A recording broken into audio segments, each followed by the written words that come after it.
with that, let's go ahead and get started. I like to start talking about Blueprint on the start page here because there's a lot of information we push out to you. Whether it be tutorials, this tutorial right here gets you up and going on Blueprint quicker than anything. There's a tutorial on using the assembly panel tool and a rigid flex tutorial, something we've added recently to the tool. You can also get in contact with us, view our videos out on our YouTube site. If you're not familiar with our YouTube site, we have playlists broken down into our different pieces of software. We have on Blueprint itself, we have about 30 videos. I've just added a couple that are specific to the new releases, and it kind of mimics what I'm going to go through here. But basically, there's a new Blueprint video out here as well. It shows what's new in the tool. So try to add to these. Of course, you can subscribe and get notified when there's new ones available. All that good YouTube stuff. But anyway, we do have a nice site out here that should have some helpful videos if you're looking on how to do a particular feature or function in Blueprint. Try to keep them informational and not marketing. So it's just basically showing you how to do something. So, another good resource. Then we push out information about the tool itself. So as I mentioned, we just released versions 15.1 of CAM 350 and 7.1 of Blueprint. That came out last week. If I had to quantify the releases, I would say they're more of a quality type release because we fixed a lot of defects that were out there and minor enhancement requests that were out there, along with adding some new features, but not a ton of new features in either tool, really. But we'll go through those this morning.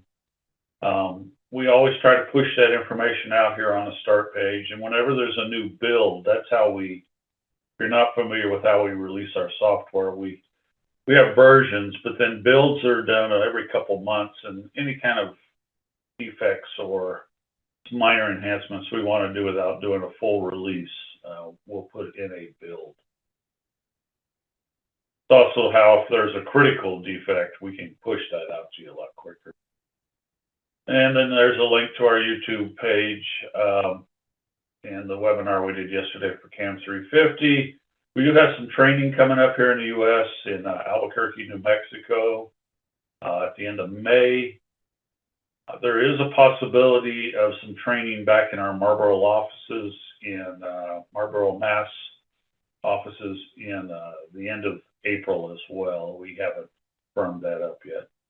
And that would be in conjunction with PCB East or going on at the same time, which is back there in that same area. It's one of the main conferences we do each year.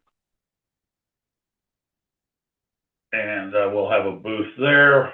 We just did a presentation for Elector magazine last week on panelization, so that should be up on where you can just go view it on demand. And then one last item in here, we will be at PCB Detroit, which is a newer show or new show. Both be having a booth or a table, as well as I will be giving a presentation there. But the real reason I wanted to come into the start menu is with each new release, we put out release highlights. And I encourage you, each time you get a new release, whether it's a full-on version like a 7.1 or just a new build, because we push out what's new to you. And I'm going to go to the bottom of this first. Any defects that have been fixed since the last version will be listed down here. So if you've submitted a defect and you've gotten a tracking number, you can come in here and see whether your particular defect has been fixed. At the top of this, we will describe what's new in the release, as well as give you a tutorial on how to use the new feature or functionality in the release. So it always starts with licensing. We let you know what's going on with the licensing in this release. We're kind of at the mercy of Flexera, which is a company that does the licensing for most of the CAD tools. And they keep updating their license managers. So the last few releases of our tool, you've had to update your license manager, and this will be no exception. There's a new license manager required. When you run the install program, it will update your license manager for you. It'll also install your new license for you if you let it. But there is a new license manager as well as a new license. I'm going to say required for this release, and I just like to get into the habit of that. Of any new major release, we want to update the license manager as well as the license, and it doesn't happen that often. You know, we're talking 12 to 18 months. So it's good practice, and even if you're on a standalone system and not on a network system, this is going to be your latest license. So we time the licenses here. We always want to get that latest license installed with each new release. So this is the new functionality in version 7.1. The first one I won't be able to show you. I don't have licenses for those tools, but basically we can look at what they do. We've kind of enhanced our connection to Expedition and the PADS tool, the PADS Professional tool. Then we've added a bunch of, and again, they're not major enhancements, but we've added a couple, and or here and there, and they may help you in your day-to-day working on your designs. And once we do get through this, we will go through a standard demo if some of you are not that interested in the newer stuff. All right, with that in mind, I am going to start this. Let's take a look at what's new here in the world of interfaces before we get into the demo and blueprint itself. So what we've done is we've mimicked what we do with some of the Cadence tools with the Siemens tools. So we will integrate into the menus of both Expedition and PADS Professional. For the blueprint tool, if you were in my webinar yesterday, we do the same thing with the CAM 350 tool.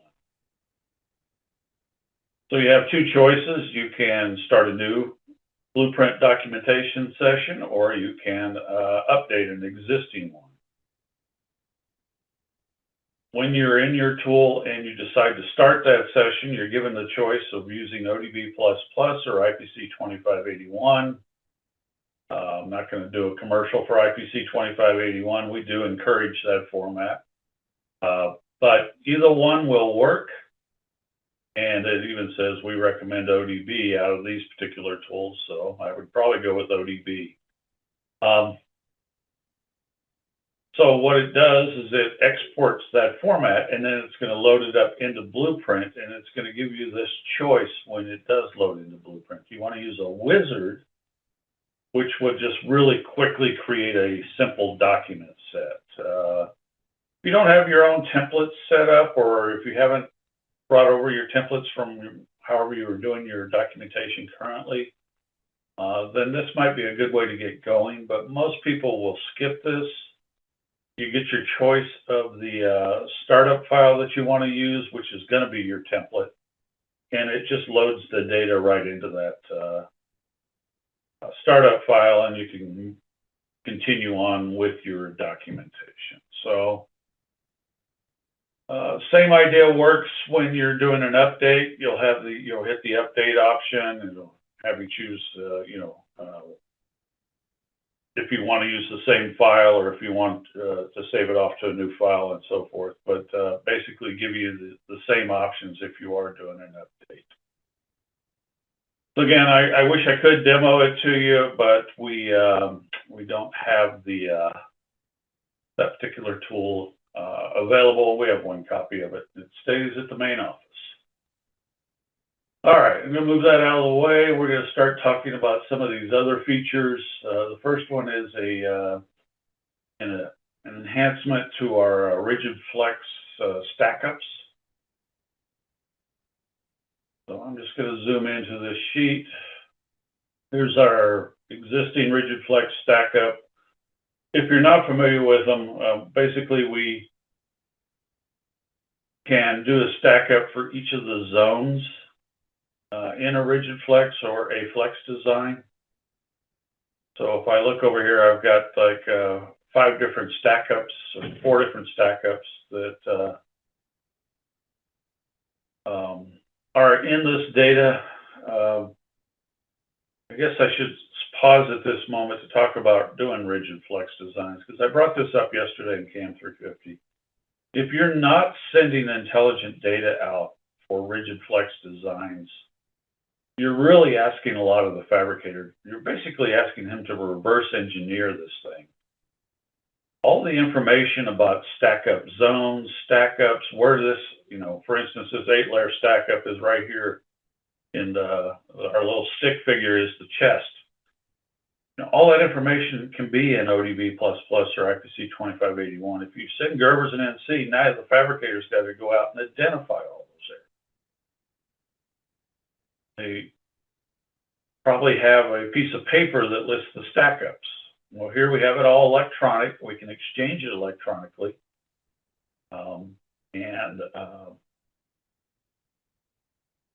Obviously, to drive Blueprint, you need the intelligent data. Our argument is, why aren't you sending that data off to your manufacturing as well? You're forcing them to reverse engineer to get it to a state where they can actually build it. All right, I get off my soapbox there. Again, this is the new stack-ups.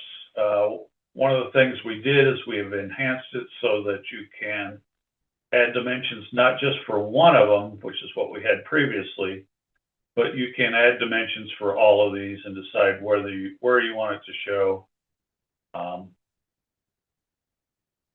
And then maybe we want to do them all here. Now, the other way of doing this, and I'm never sure what most of our users are doing, is you could actually have each of these stack up separately. You don't have to have this one combo one, but really does kind of show how it's connected through the board there. So there's the dimensioning. Of course, you could add tolerancing and all that information as well. Another thing that we did add, though, to that same dialogue that's new in this particular version is the ability to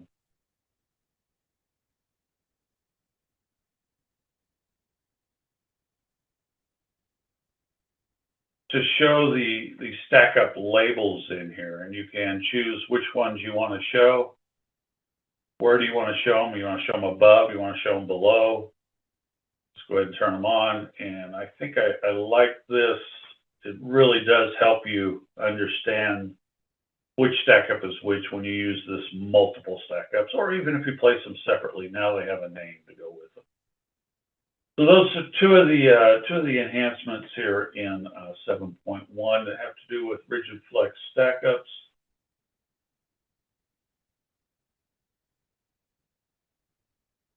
Another thing I can show you is it's more of a general enhancement is that when you were dealing with partial drills and having a lot of them, or maybe back drills, or you had customers that have 20, 30 different drill tools, and basically it was stressing out the stack ups there. And we show the drill spans, and you can set the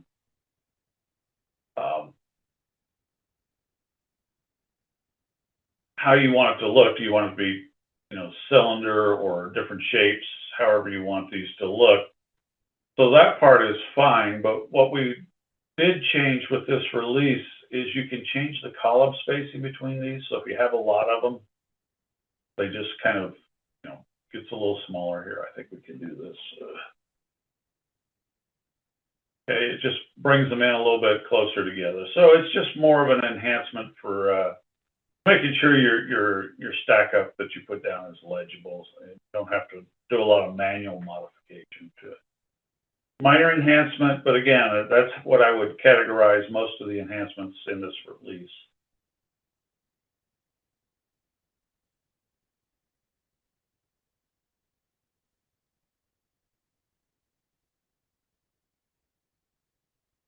Next thing I want to show you has to do with doing panelization in Flex and Rigid Flex. So I'm just going to move on to the next sheet here,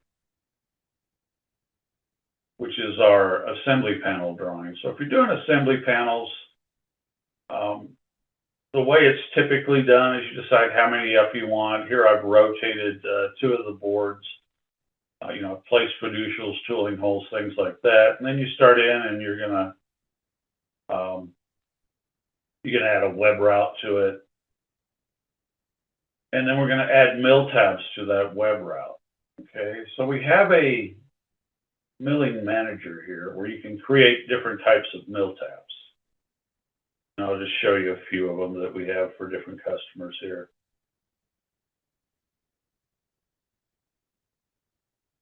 The last one's the key one, and you wouldn't think that was possible in my days in fabrication, but the reality is they use a punch in conjunction with a web route to actually get a square in. They don't use any breakaway holes for these, or they may use a D-panel machine on its own for these.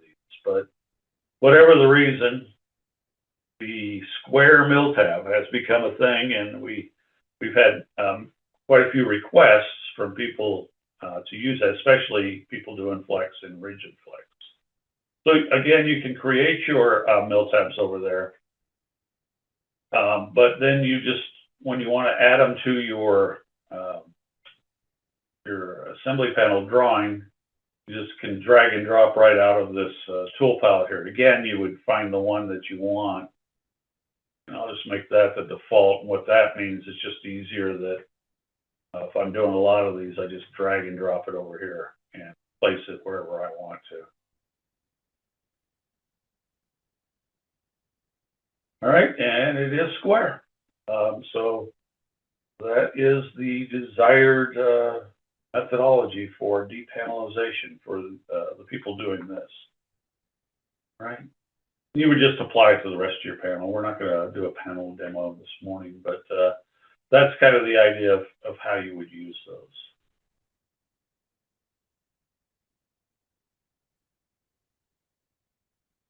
I'm going to bring up another blueprint session here because I want to switch boards that I'm showing you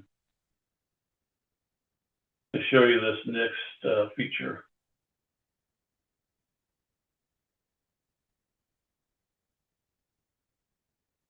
All right.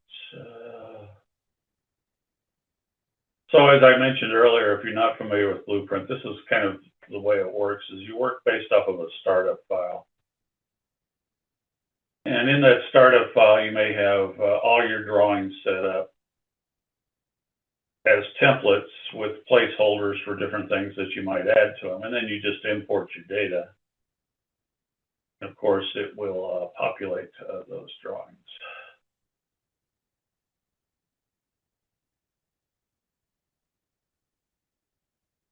Okay. Anyway, as you can see, we're well along in our drawing set here. So let's zoom back in. Right. Yeah, the first thing I'm going to show you is, again, another one of these simpler ones, but we had this request for people to show not only the drill symbol, they also want to show a circle to indicate, I guess it's a non-plate, is how they indicated in the drawing. So we give you that option. If you go into format, go into your CAD data and your drills themselves, you now have the option of showing both, either, neither. Once you've done that, we'll just back out of there, and as you can see, we get the hole size as well surrounding the symbol.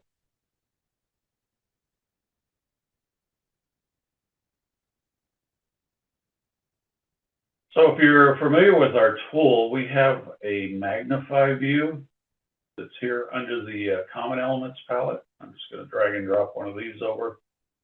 And then, but I do want to mention we also have an exploded view here in the assembly palette. Okay. So the difference between the two is that with exploded view, you're generally going to show different items in your linked window. With the magnify view, it's just that. We're just going to magnify a certain area here. Okay. Again, I could format the exploded view to show different data, but here we're just showing the area. And with a few releases ago on the exploded view, we put this ability to filter things out. So if I had gone in here, for instance, and pulled some dimensions off, I may not want to show them in my magnify view. And that's the enhancement we made to the exploded view to basically give you the option to turn it off. So a long-winded way of saying, we put that same option here in the magnify view, this particular, so you can exclude any kind of drawing element you've added. So it's just showing the area, you leave the dimensions there.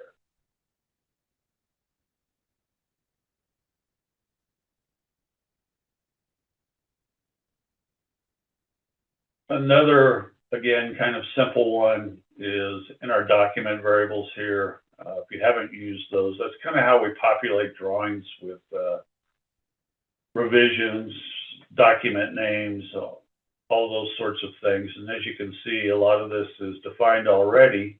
We have system variables, but we also have user variables. And what we found is we had users that had added 25, 30 variables here. It was just hard to work through them. So we just give you a sort. Basically, you can go in there now and just sort this ascending, descending. So that's just a simple enhancement. But for those users that have many, many custom document variables, that's a way of quickly locating the one you're.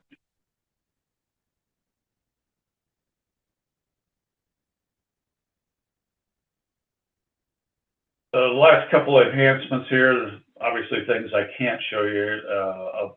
A lot of API support for our StackUp tool. And we'll look at the StackUp tool in a second, but doing it from a scripting standpoint as opposed to a interactive standpoint. And let's see here. Oh yeah, I'm not even going to bring this up, but I will talk about it. There's discussion between our users here in the U.S. of what constitutes a range. Is it 2 or more reference designators or 3 or more? So rather than try to solve that issue, we just put in the option you can choose whether you want it to be 2 or more or 3 or more before it considers it a range and combines them in any parts list or variant list or anything that you put. Okay. And again, the last one here is not something I can show you, but basically Adobe has changed their format a lot over the years and trying to accept PDFs both on import and write them out and maintain their, the format that everybody's looking for. And I think a lot of people actually want to import these into something. So we kind of keep a neutral format on it. With that in mind, we've improved our PDF handling. That's about all I can say with this last one here in this release. So it should be better. We are dealing with a third-party format. We do pay Adobe for the interface, but we have to keep our tool talking to that interface. So it becomes problematic at times. And that's why we've done some more work. All right. And that's kind of what's new in Blueprint 7.1. With that in mind, I am going to backtrack and just start a standard demo. Probably can use this design here. And we're just going to kind of power through it in our 30 minutes here. If you are not used to the tool, this will be more informational on just general usage. We'll try to hit on most of the major functionality of the tool and talk about what are our options on export, like PDF and other options that we do have. All right, so all I've done here so far is I brought up the template. Remember that, the startup file, I chose that. This is my standard one. I could have many startup files and just choose the one I want, or I could just have one that I always use, depends on my company. I've got, just for demo purposes, I've got one I use for rigid flex designs and one I use for rigid designs. So there's slight differences. You could always combine the elements that are over here on the palettes to those. It doesn't matter which ones, but if you have like a standard set of notes and so forth, you put those on your particular document set, and then that way you don't have to do the extra step of bringing them back in each time. All right, I am going to zoom into our fab drawing up here, and I do realize that this is often not the important drawing in a document set, but it kind of shows what Blueprint can do. Let's start off with that drill chart right here. And you might even see the partial drills are already specified. So I could put down a regular drill chart, or I could put one down that shows drill spans. I could actually have a separate drill chart for each of my partial drills, which is, I'm a former fabricator. That's what I would like to see, a separate drill pattern and drill chart for each blind or buried via. That helps because we have to verify all those counts and everything in the fab shop. So it just makes it easier for us. It's a lot easier than the old light of the software too, you know, 0.008, 0.0081, A2, and then have it split it off that way. We recognize from the incoming data that it is partial drills, so go ahead and set that up. So it is a template though, and you can modify it. You can choose what fields you want, what order you want them here, add additional fields, up to you. How you treat your drill chart here. Got a drill pattern over here, which of course the symbols match. Under the tools ribbon, there is a fabrication manager. Gives you a lot of customization to what your fab drawing is going to look like. I mentioned the partial drills, so you can see right there we have it set to split those off. Got a tech support question yesterday. How come it's combining all my, let's just say 035 holes, and they have different tolerances? Well, that's because this box isn't checked there, where it looks at the tolerances and splits them off into a separate tool. It goes ahead and assigns the symbols based on a list that you can provide. You can come over here and create your own set of symbols, using ours, and throwing out the ones you don't want, and then it'll always use that, or you can just use ours. It's up to you. You can set the size. You can have it resize these at a global level, both in the drill pattern and the drill chart. Or if we go back to this drill table, you can actually do it in here for individual symbols. And this was requested by a customer. It's actually pretty clever. They make their vias really small. Their vias, and then everything else, component holes and so forth, are a larger size. When we place down a stack up, it can look at the incoming data and see if there's information in there about how thick it is. Here they didn't have the dielectrics in there, but we can modify that and work with that. Anyway, it will all calculate the board thickness, and then that'll be the number that it adds over here to the dimension. There's other PCB attributes that can either be read in or defined and then put down onto your document pages. Things like chamfers and scoring and things like that. So Again, a lot here in the Fabrication Drawing Manager that will affect, of course, the drawings you have identified as fabrication drawing, or the elements that are part of the fabrication. They could be on a different drawing. All right, so let's look at the stack up here is, again, another element or template, and it just populates based off of that incoming data and then executes when it brings the data in. Now, we have a tool called the StackUp Visualizer, which shows that data that came in, okay? Shows our partial drills here. If I wanted to make this more reflective of the actual design, I can actually start working with the stack up here in Blueprint. We can also bring in stack-ups from other sources, so it doesn't have to be your CAD system. You use an impedance calculator like Polar or Z0 or something like that, you can bring in their stack-up directly into Blueprint to put down onto a page. And you can export a stack-up from Blueprint that could go back into, say, Expedition or Allegro, one of those pieces of software that have the IPC 2581 importer, because that's the format that it uses. I'm just going to quickly auto add dielectrics here. And then I am going to modify them just to show you how you could just use this tool to modify the stack up, as opposed to bringing it in from the CAD system.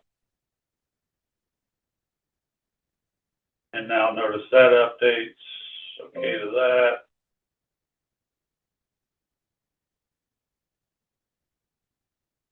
Okay, and everything updates with that information. Notice that numbers change quite a bit there.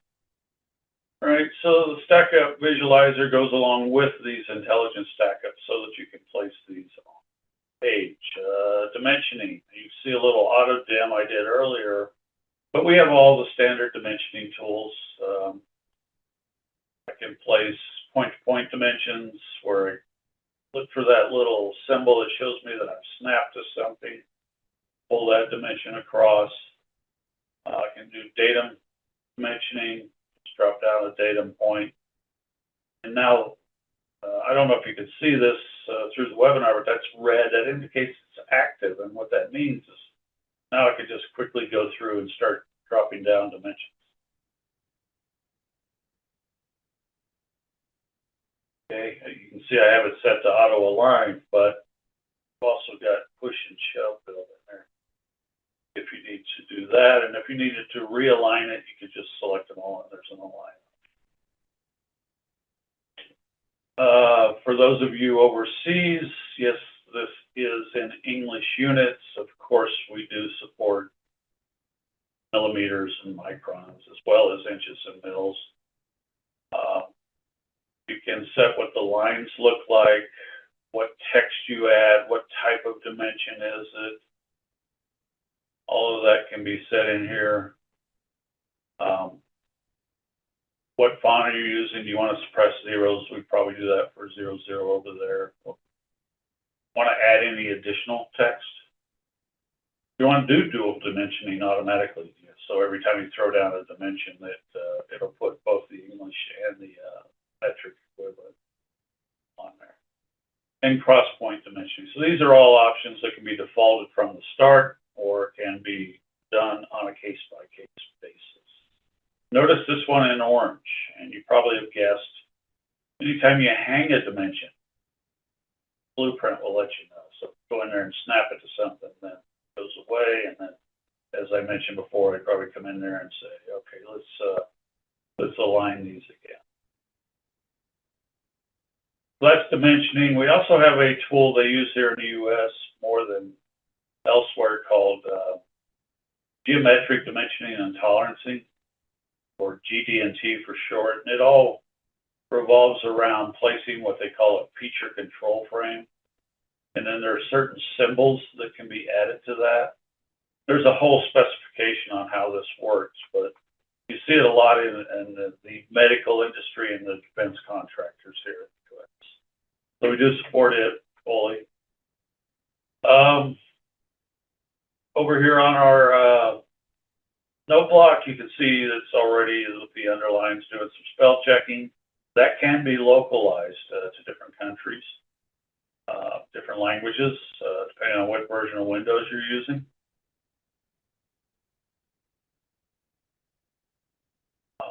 Our notes are somewhat intelligent. I can come in here and say, you know what, let's add a call out based on that. Now it looks like I guess Phil turned on, but let's add a call out and let's do this. Let's format how our note block looks like.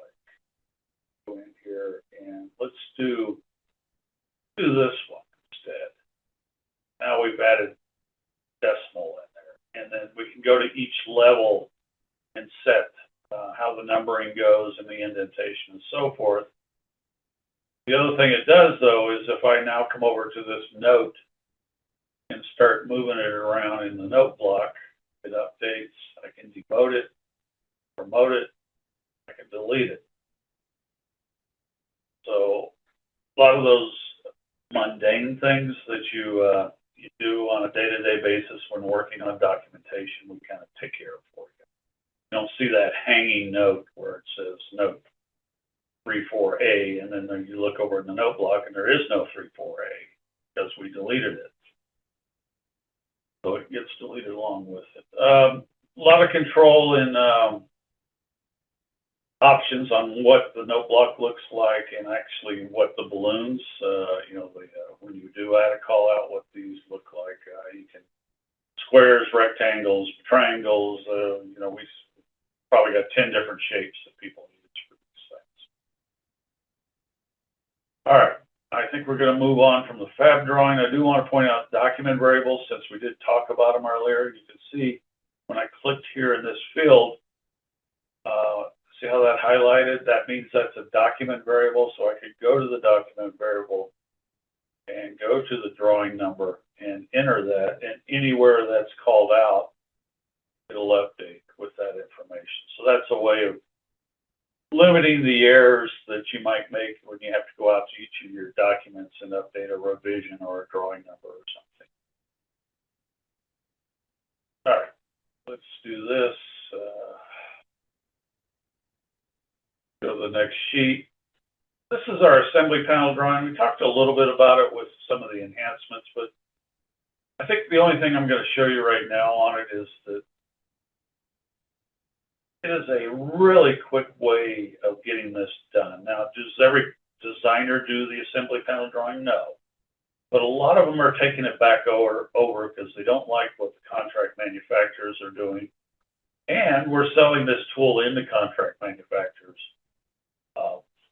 for doing their drawings because they don't have any decent tools for doing it.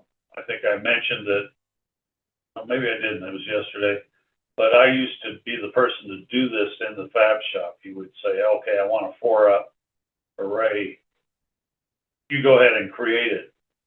And I had 0 drawing tools for doing it. But as you can see, real easily get in there, add your mill tabs, web route, and be well on your way to creating your assembly panel drawing. Then we move on to the assembly drawing. Okay, so I've got the top and the bottom side view here. If I come down here to my document variable manager and click in that same location, guess what? Since they're different drawings, they can have different drawing numbers. So if I go back into that document variable manager, this one could be, okay, and then any place that's called out gets updated to that. Okay.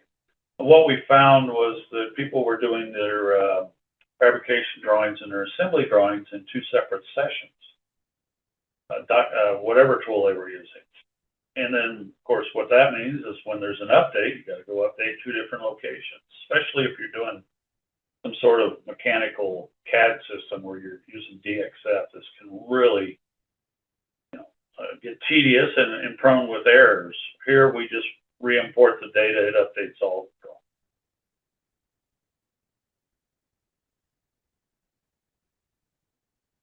All right, let's just zoom into one of these views for a second. Let's talk about a few things here. One of the things you can do is you can turn on selection of reference designators, and then you can go in and grab a reference designator, and you can move it off. You go, oh, you know, I kind of like that for that set, so let's take that and apply it, and it will do it to all of that type. Or you could do a window select, you know, and grab a bunch of reference designators in a window and then drag them off somewhere.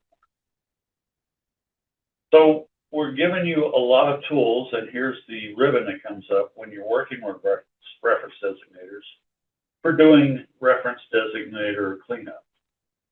And you might have guessed that this isn't the actual silk screen.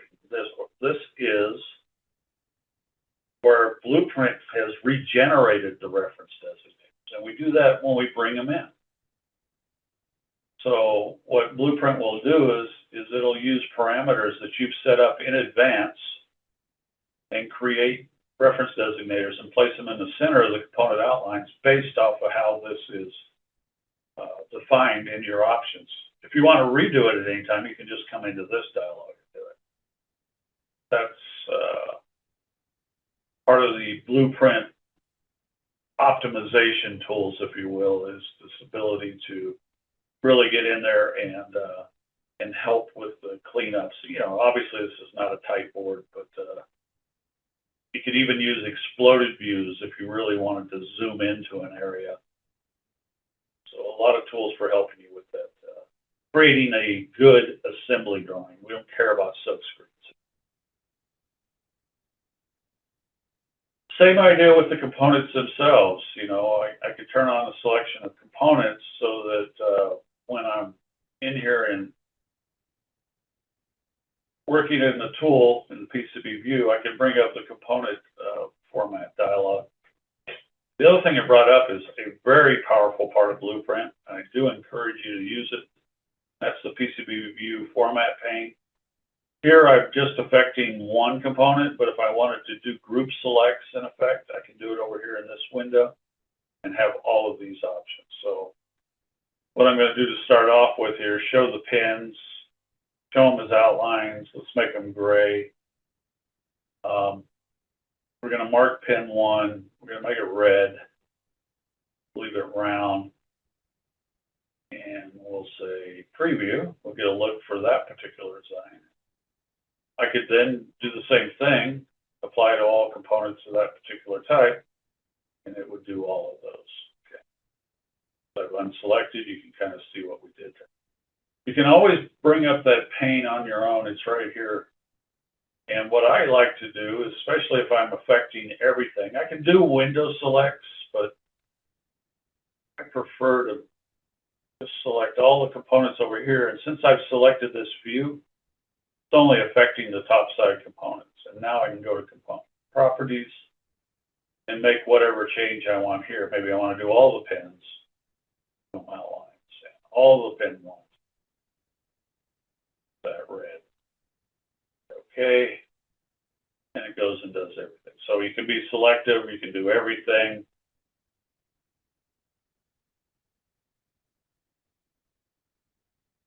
All right. Let's move on to the next page. We're doing pretty good on time here.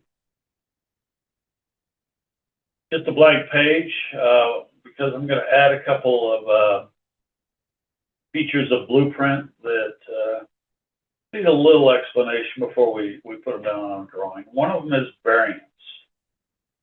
So I have a parts list manager here, and this is all of the parts that were imported when I brought in the 2581 or ODB. I could have also imported additional information. You can bring in via CSV things like manufacturer, manufacturing part number, and associate it to the current design, and that might be in here as well. Okay. But this is the main design Another thing I can do in Blueprint in the same documentation session is do variants of that design. So I don't have to have a separate documentation session. So what I'm going to do is I am going to go to the variant manager. This is the existing parts list. Now, if I can import a variant, and it can be real simple. It could just be reference designators left out. Then you know those are not installed. So we have that option. If you're an old-time PADS user with PADS ASCII, it is the one output that will output the variants for you in the ODB++. Now, having said that, Expedition is starting to do it. We still don't support it here because we haven't gotten any good examples, but Expedition can do it as well. So that makes this step a little easier. You're bringing the variants straight in along with the main database. What I did is I just did it inside of Blueprint. And you can do that too. If you have small designs, you just want to say, you know what, we're not going to put the LEDs on this design. There you go. You've created a variant. I'm going to close that variant. I'm going to put down a view. Okay, and then I'm going to format that view to show the variants.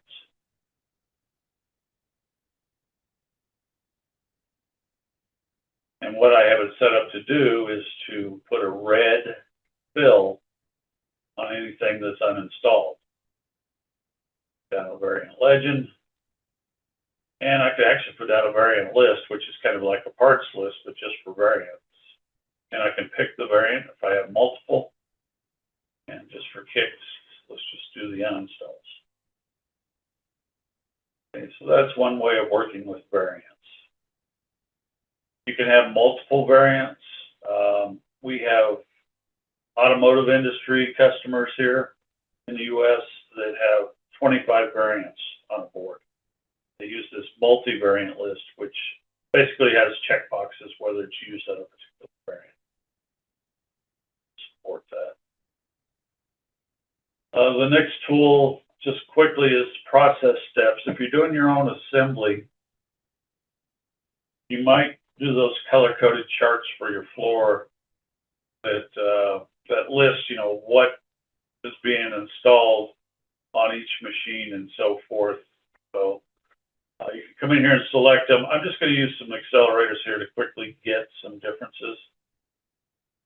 Once I have that defined, again, I can put down a view and I can format that view to show the process steps. And I can show, you know, if I have it in different machines, maybe I want to group them a certain way. And I can choose which ones I want to show. I'm just going to show them all now. And then I'm also going to put down a list to go along with it.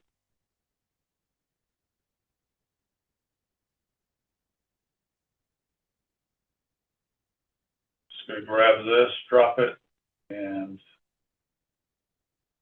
now before I execute it, I'm going to do a little formatting here. I'm going to tell it, you know what, let's show them as ranges instead of instances.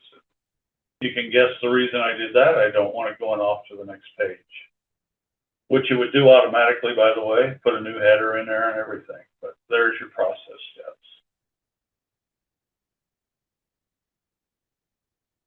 The last page I have here is a parts list. Now, we realize that not everybody puts a parts list on their drawings, but we do have that full capability. You saw our parts list manager. You know, if I wanted to hide some components, I could do that. Sometimes people put fiducials and tooling holes as components. You can have those. You may notice the hyperlinking. We can hyperlink throughout this tool, but the issue with hyperlinking is it only works with our viewer. We have our own free viewer. Anybody can download and view the document set when it's sent to them. It's got a lot of power, more power than Adobe, but we realize most people are going to use PDFs. So we give you both options, but we can do a lot more, of course, with our own viewer. If I was just to save off this document set at this point,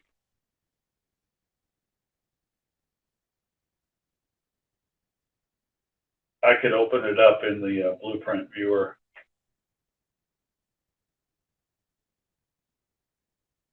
And anybody can. You basically just open up that file.